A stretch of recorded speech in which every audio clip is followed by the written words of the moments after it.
Hey ESGN Nation, and welcome back to another episode here on ESGNet LP, as we're back here for another episode of NCAA Football 14, and this is the Stanford Cardinal Online Dynasty, as we're episode 46, and this is a bye week. Now, I was kind of debating if we were going to have this episode or not.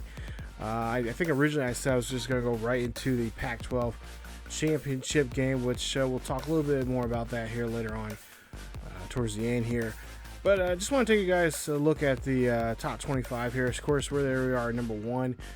Lions, our lovely Lions, there at 4, and of course Air Force at number 5. Illinois and Navy are number 2 and number 3. Illinois plays number 8 Ohio State, and Navy plays Army this week. So the classic Army-Navy game. And then as we take a look here at the rest of the top 25 there, Florida State, who we just beat in overtime, had dropped all the way down from 16 to holding on to the 25th spot there. And Miami, of course, jumped up to number 20 this week from number 25.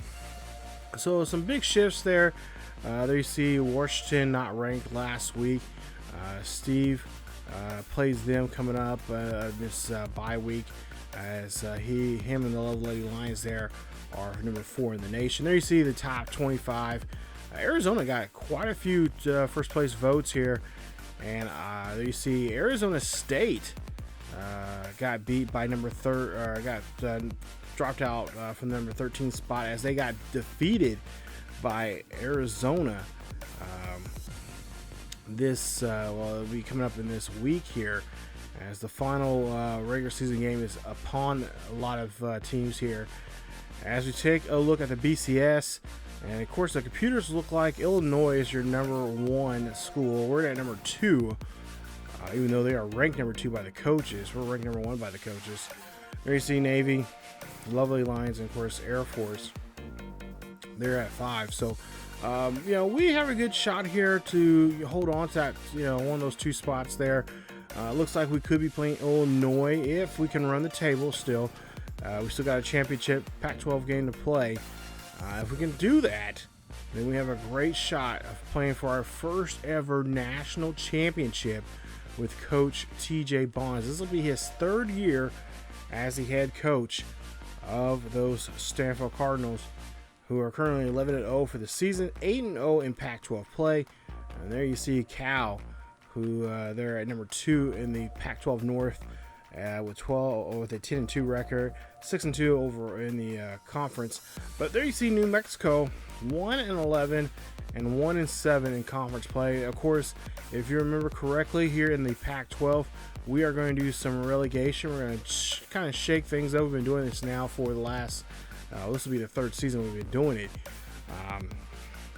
So the Lobos will be taken out of the Pac-12 North, and we'll go back to the Mountain West, along with, if I'm not mistaken, in the Pac-12 South, the worst team there is New Mexico State. So both New Mexico teams will go back to the to the Mountain West, and then of course we'll bring up 2 new who are the top 2 teams are in the Mountain West. Now, Mountain West, if I remember correctly, they don't have divisions because there's such a small pool of teams in that conference. So that's who our sister conference is, and that's how we're going to do things here to kind of just get some things shooken up here and get some new fresh blood and new teams we can face against each other next year. Now, Cal, they're there at number 2. Let's look at the Mountain West right now, and it looks like, Oregon State is the best team in the Mountain West right now. 8-3, 5-2 for the record, but Idaho, is going to come in. So Oregon State will be in the Pac-12 North, and Idaho, even though this does not make any sense geographically, would be in the Pac-12 South. So those 2 teams will be there, and that's how we're going to do it for next season. I already let Steve know that is how we're going to do relegation. So the top 2 teams in the Mountain West will come in. The worst 2 teams in the Pac-12, one from each division, will of course be demoted to the Mountain West. And of course, the only way you can do it is being one of the top 2 teams in the Mountain West to come in here. So take a look here at the Heisman Trophy, and there you see Steve's got a guy in second place. Taylor, of course, Clayton, a former national championship and champion, and also I believe last year's Heisman, has a shot here to go win his second Heisman in a row, and we'll see if that'll be the case. Of course, James Britton, that we stopped last week after a rough week there with us, he has dropped down, almost dropping off that list there of Heisman contenders. Take a look at our bowl projections here, and there you see, we'll see a couple of names here coming up that you guys will recognize. And of course, I'm talking about our 3 schools that we're covering in this series. Of course, the Stanford Cardinals, and of course the Air Force Falcons and the Lovelady Lions. There you see Lovelady Lions could be playing the Rose Bowl against Navy in that one, and we'll see where Taylor is going to be playing at here on January 1st, and he looks like he's going to be going to the Fiesta Bowl. So they're going to be possibly playing against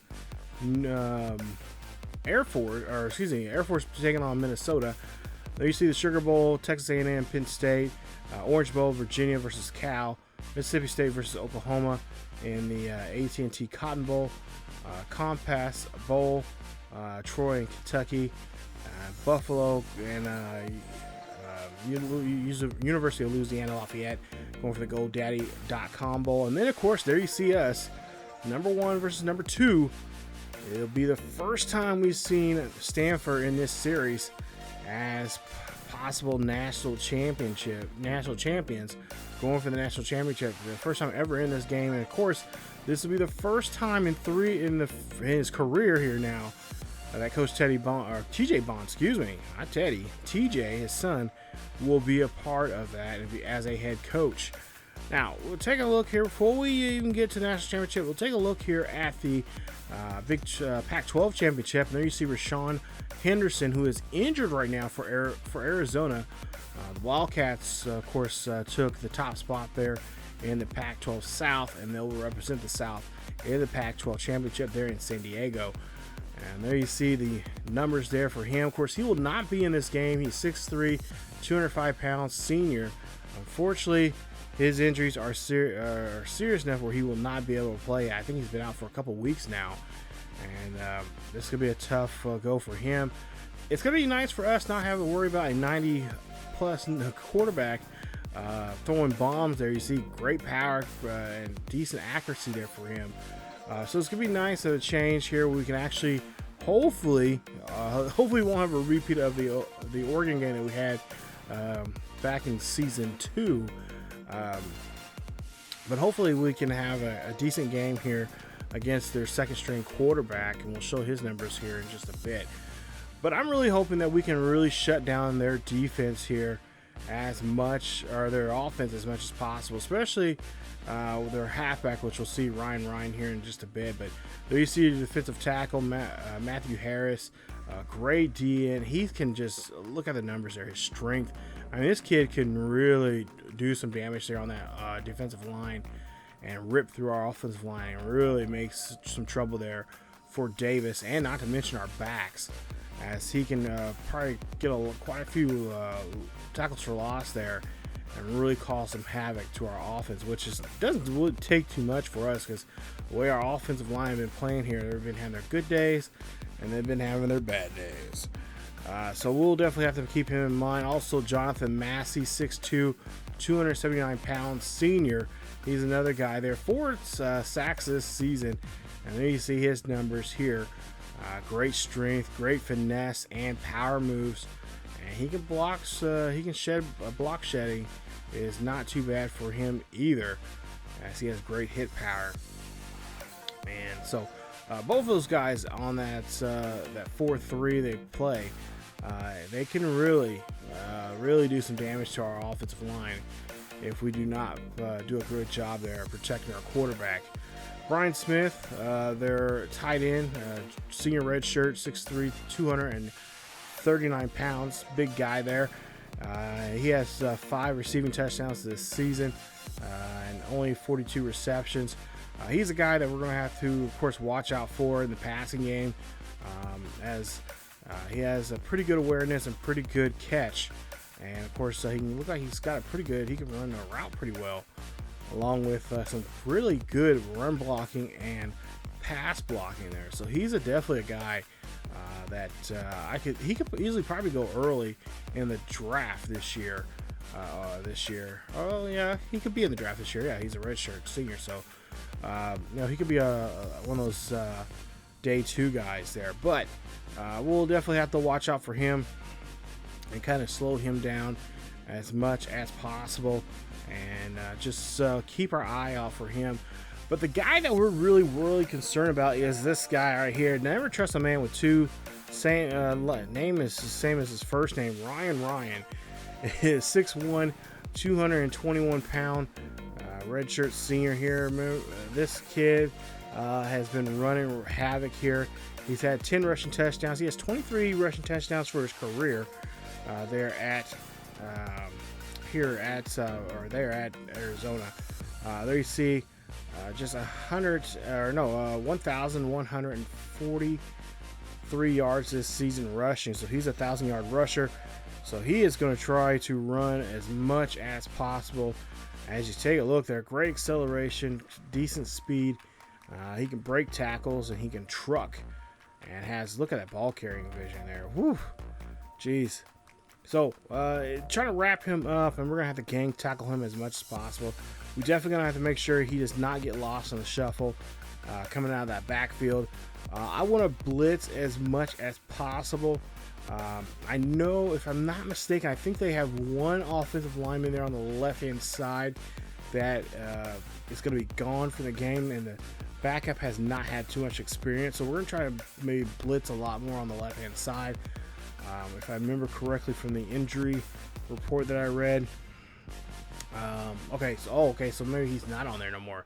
So you see Henderson Johnson, the middle linebacker. He's out for 5 weeks for a foot fracture, and then a turf toe there for Morton. Morton will actually be in the game. I've been told he will be playing that game, but his injury is day to day. Now Quentin Watson is their junior redshirt player.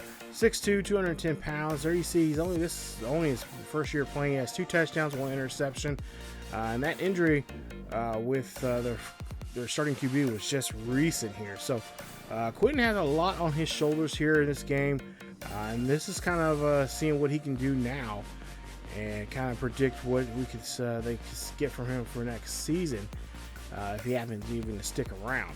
So you see his numbers there. Pretty average throw power and accuracy, but he does have some good speed, and we will have to kind of keep a watch on him in that game. So we'll take a look here at some recruiting here before we wrap up here in today's episode. There you see David Myers from Huntington Beach, California. He's on our list there. Wesley Johnson, I think we're just after this game here, I think we might have him, and he'll be our kicker, our newest kicker there that we've consigned. Stephen Wade from Illinois, 11th star, 5-star athlete. He's number 11 in the athletes this season. He is in second place there. I think with a good win here, we can get him. Taylor's also going after Jermaine Palmer from Pennsylvania. He's number 13 in the defensive ends. He's a 4-star athlete, 4-star defensive end. And I think we're just moments away, just one game away from getting him. Elliott Rutledge, 3-star middle linebacker from Newark, California. 6'3", 240 pounds. I think we're just not far from signing him. Steve looks like he's coming on that tail end to try to get a hold of him. Slater is another one that we're just a game away from signing him from Upper State, Clare, Pennsylvania. 6'5", 235 pound lineman, linebacker there. Buck Petty, another one for some depth here. 6'2" overall. Steve's looking at him also as for depth reasons.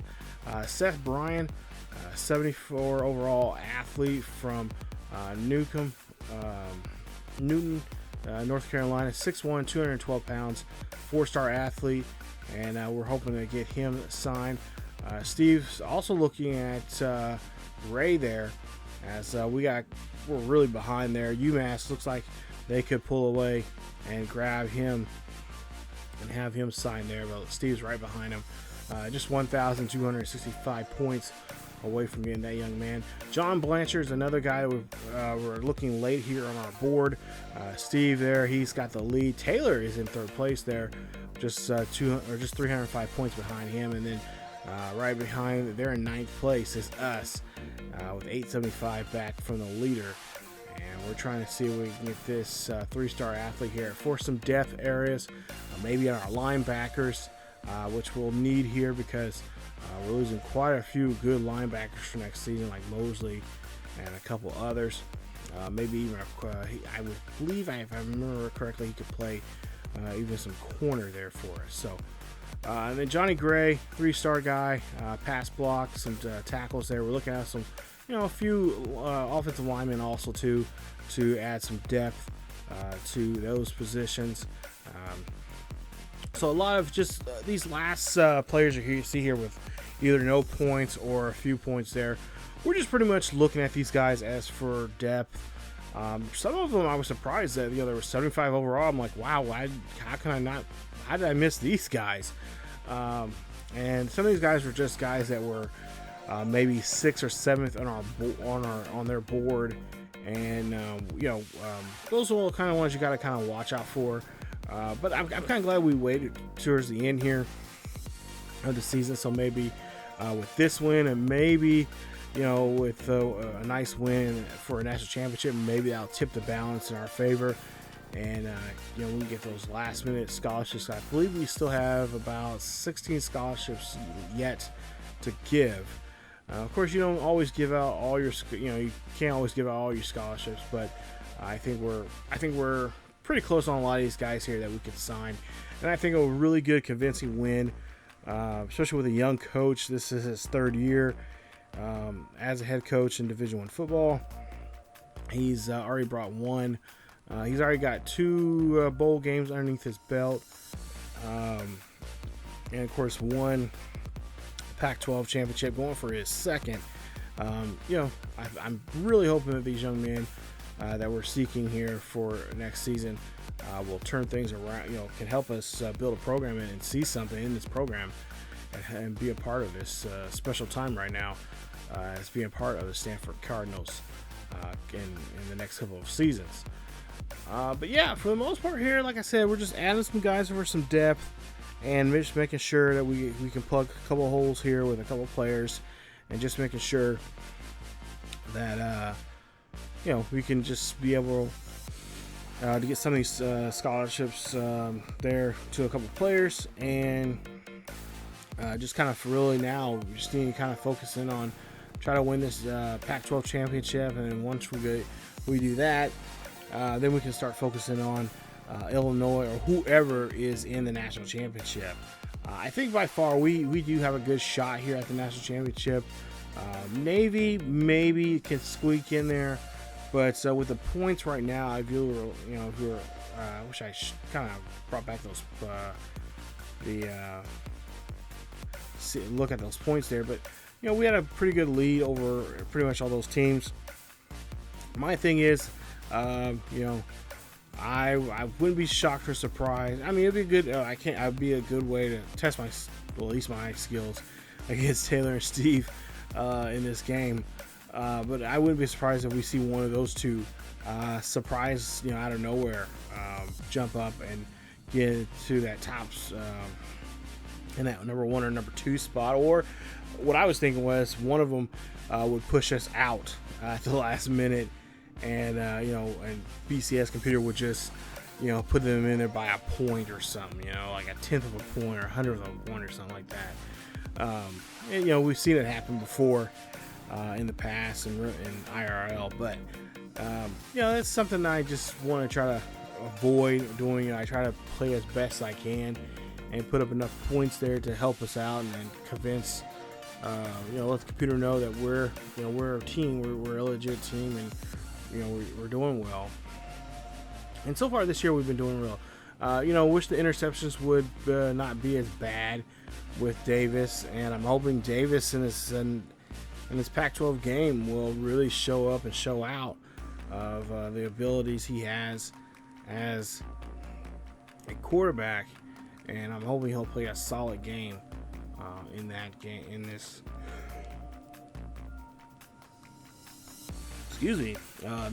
Pac-12 Championship game. So I think last year we played against Arizona State in the Pac-12 Championship game. This year is their counterpart there in that state. And of course we will be in San Diego for that one there, and I cannot wait. So Pac-12 game is coming up here. That'll be the next episode here, and you guys will see that here in the next couple of days. And of course, we'll try our best to bring home another Pac-12 championship, the second one in 3 years since Coach TJ Bonds has taken over. I keep saying Teddy, I meant TJ. And we're hoping that the next step will be a national championship, and hopefully we can bring one there to Stanford very, very soon.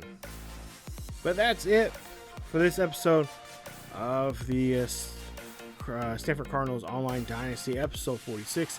Stay tuned for episode 47 as we take on the Pac-12, again, the Pac-12 Championship, taking on number 23 Arizona, and that one should be a good one. If you guys enjoyed today's episode, please leave a like. Don't forget to subscribe to the channel if you happen to be new. Hit that bell notification while you're at it, and be notified of when this series or any other series happens to drop here on ESGNet LP. Don't forget to also check us out on ESGNet, our main channel, as we got a great series right now and going on. We got several good series right now: Highland Scotties, Giants, and Wolverhampton Wolves of the Premier League. So stay tuned for those, and of course Road the Show, all coming up very soon and all summer long here on the channel, there on that channel and on this channel too.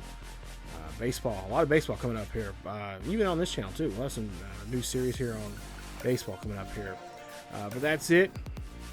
Don't forget to check us out also on Facebook, Twitter, and Discord. Check us out also on Patreon. We do have a Patreon page, so if you want to be a Patreon member, great way to join and great way to help support the channel. And that's another great way how you guys can get into a particular series here on the channel. So thank you guys again for watching. Stay tuned for a lot more coming up. As always, keep yourself and each other healthy, wear a mask, stay safe. I will see you guys next time.